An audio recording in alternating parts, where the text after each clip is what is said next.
täna on väga tuuline, ma loodan, et see väga helisegama ei hakka, aga no, eks me näeme pärast, kui ma lõpetan filmimise.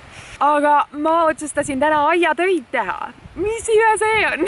On ju, et maja on nüüd põhimõtteliselt valmis nii palju, kui me see aasta teeme, et nagu kõik seinad on pesti, värvitud on ka põhimõtteliselt, et mitte ei ole seal enam maja, et mul ei olegi nagu mingit head vabandust enam, et miks ma siia aeda ei tule ja ei toimeta ja ei tee seda korda, nii et täna ma teen seda.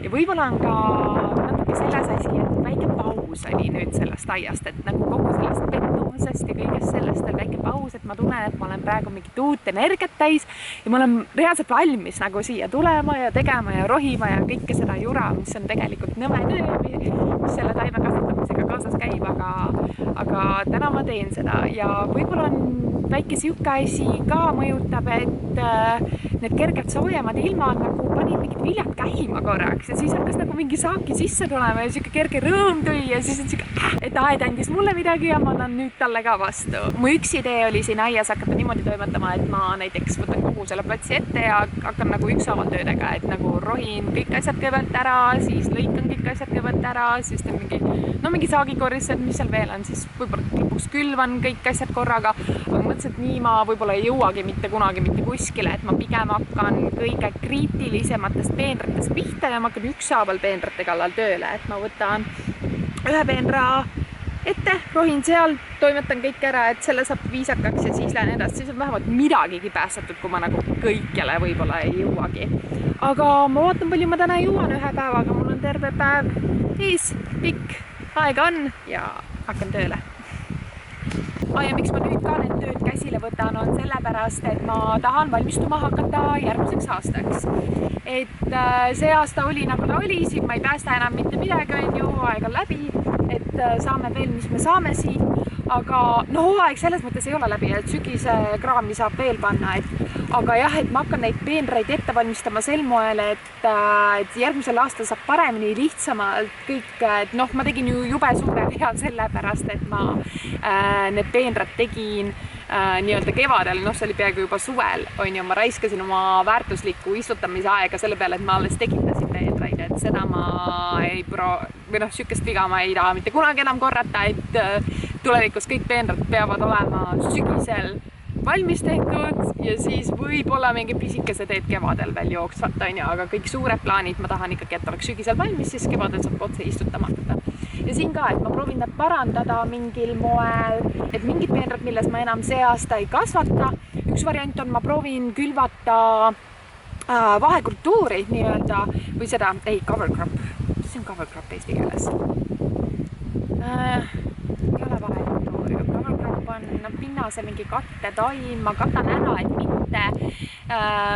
et mitte hoida musta mulda ja siis ma mõtlesin, et mul on terve hunnik tatart minu arust, kaere ja nisu, et ma saan mingi siukse kombo külvata ja osadesse peenratesse ma võib-olla külvan praegu kiirelt veel spinatit ja siis redist ja saab veel mingi porsu äkki siin sügisel natuke nautida, et ma teen mingi siukse pisikesi asju, et kui ma peenraid valmistan, siis ma jooksvalt otsustan, et kes kuhu läheb.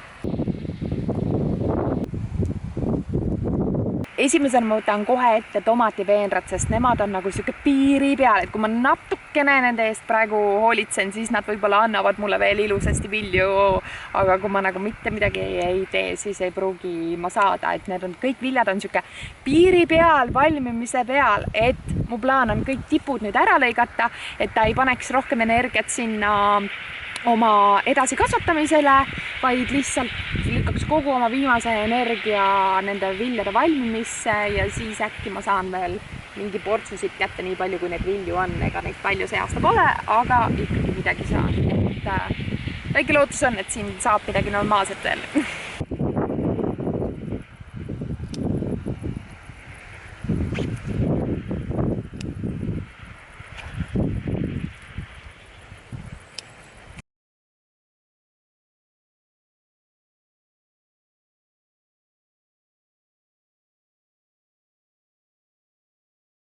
Teate, mis on mu lemmikuima nimega tomat sel aastal? Saage tuttavaks, Kaustit.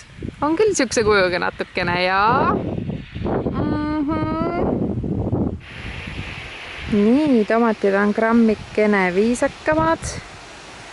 Viga, mis mul tomatitega ka oli nagu see toestamise probleem on see, et ma sellist Florida weave stiilis meetodit ma ei kavatse mitte kunagi uuesti teha. Et nagu tänase päevaga näha on ka, siin on nii palju tuult tegelikult kogu aeg ja kõik need tomatid rapsivad ühtepidi teistpidi, et jube hea oleks, kui üldse mingi korralik tuuletõke oleks tomatitel ees. Aga tegelikult nende tomatitega ei juhtu sihukese suure tuulega ka mitte midagi. Lihtsalt et järgmine aasta me otsustasime, et me ehitame nagu tomatite jaoks seal hästi korraliku, nagu korralikest prussidest raami, nii nagu oleks kasvuhoones ka. Et saaks lasta kõik need tomatid ülevalt alla, et selle allalaske meetodiga kasvatada. Esiteks, siis kaob see siuke sidumise vaev nagu suurem ära, sest teed algust lihtsalt töö ära ja hakkad lihtsalt keerutama sinna ümber, onju. Et see on nagu, mul on praegu nii ajakulukas minu arust kogu aeg neid proovida toestada ja siis nöörid lähevad lõhki siin kogu aeg selle tuulega ja kõik, et nagunii tuleks vist seda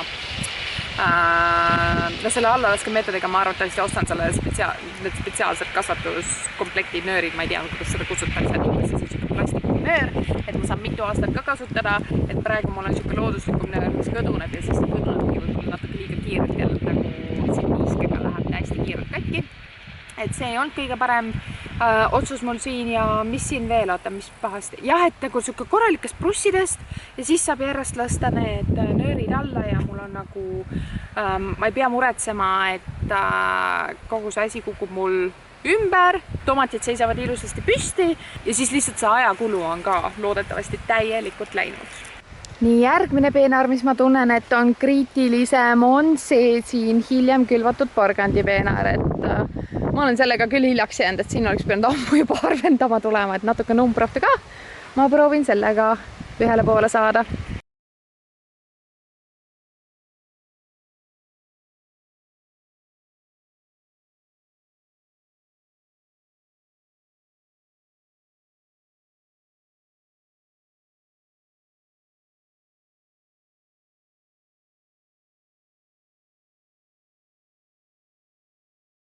Natuke räsitud korraks need porgandid nüüd välja näevad mul, aga küll nad tõusevad kohe püsti uuesti, et siin tuul aitab ka juba, hakkavad kohe uuesti tagasi tõusma.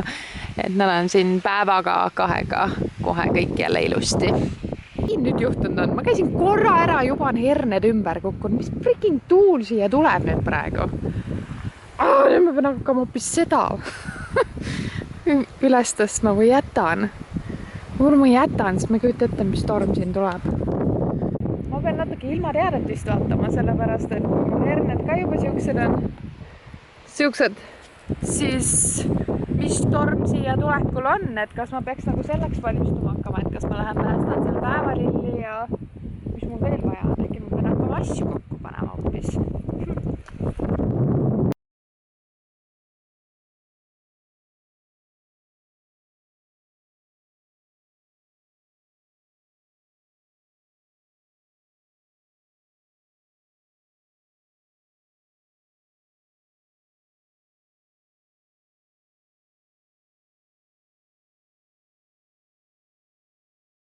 Vaatsin siin kaerane, neid ka juba ümber kukkunud, kõike siin rapsitakse praegu, aga ma arvan, et ma rohkem ei teegi siin aias täna, et pidi olema tõsine filmimise ja töö tegemise päev, et ma näitan kõike, mis ma siin toimetan ja saan mingi korra loodud, aga kui see nüüd niimoodi edasi läheb ja mida vist läheb, tundub, et läheb tugevamaks, siis mind on hetkel kuskil mujal natuke rohkem vaja kui siin aias, et ma lähen kõik, mis on Villa valla veel laiali.